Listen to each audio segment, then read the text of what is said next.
Alan Turing, the British mathematician, morphogeneticist, breaker of the Nazis' Enigma codes, and inventor of programmable computing, chose to commit suicide by eating an apple soaked in cyanide. But only after he'd chosen to be chemically castrated by a way of estrogen hormone injections in order to avoid prison on a charge of gross indecency, a euphemism for the sex he'd had with a man who later burgled his home. Turing's report of the burglary was what led to the final reenactment of original sin. He was 41 years old. Summer 2012 was the centennial of Turing's birth, and to mark the occasion, a number of books and fittingly e-books have appeared, granting belated honor to a man who did more to defeat the Axis than Montgomery, Marshall, Eisenhower, Zhukov, or Konev. Turing himself, though, wasn't satisfied with the deciphering bomb he'd built at Bletchley Park, where the British cryptanalysts were based throughout the war, and much preferred the automatic computing engine he designed for the National Physical Laboratory in London in 1945. The bomb was just a glorified, if medievally torturous, calculator capable of a single function. Turing's ideal was a Renaissance machine, a computer that could do it all. Andrew Hodge's magisterial Alan Turing the Enigma, published in 1983 and made available for the anniversary in an expanded edition, with a foreword by the cognitive scientist Douglas Hofstadter, is still the definitive text.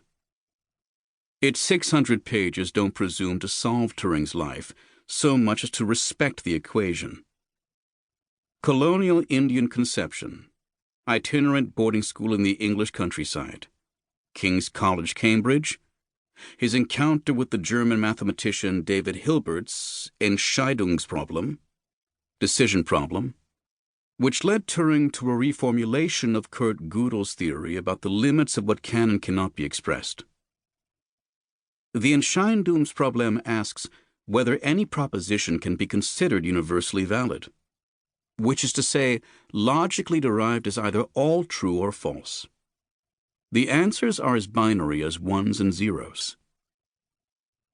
Hilbert's interest was in whether all propositions could be so fundamentally defined.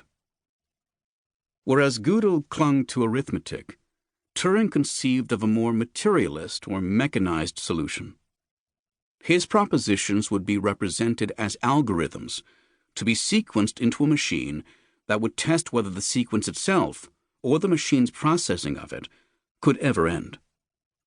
At least Gödel's problem was ended. The answer was neither yes nor no, but undecidable.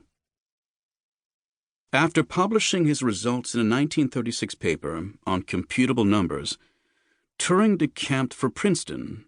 Alan Turing's Systems of Logic, the Princeton Thesis, editor Andrew W. Appel, contains, after its sheaf of explanatory material, a facsimile of the document that earned him his doctorate. Systems of Logic based on ordinals addresses incompleteness, a suggestive concept in Turing's sad life, but one that, in a Gödelian context, deals with sequencing propositions that can be intuitively, as opposed to only logically derived. Turing hazarded an audacious hypothesis. Although intuition itself might never be computable, the appearance of intuition was. With this, Turing was able to imagine a humanoid computer possessed of an artificial intelligence.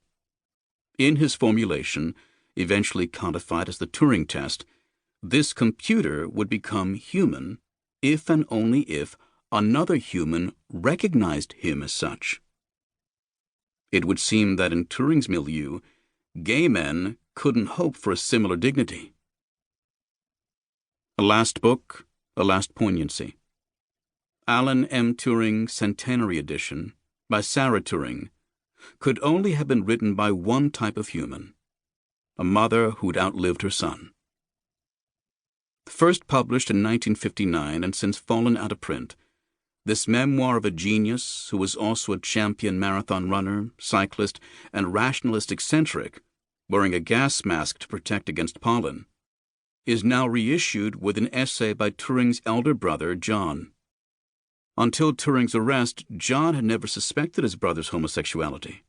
Sarah seemed, or attempted to seem, never to believe it, just as she never believed that his death was a suicide.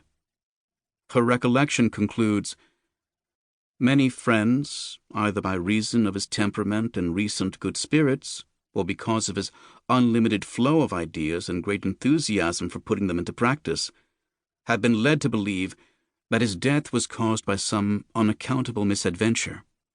Besides, his inadvertence alone had always involved the risk of an accident." Inadvertence. She is referring to Turing's fussing with cyanide. Yes? No? Or undecidable?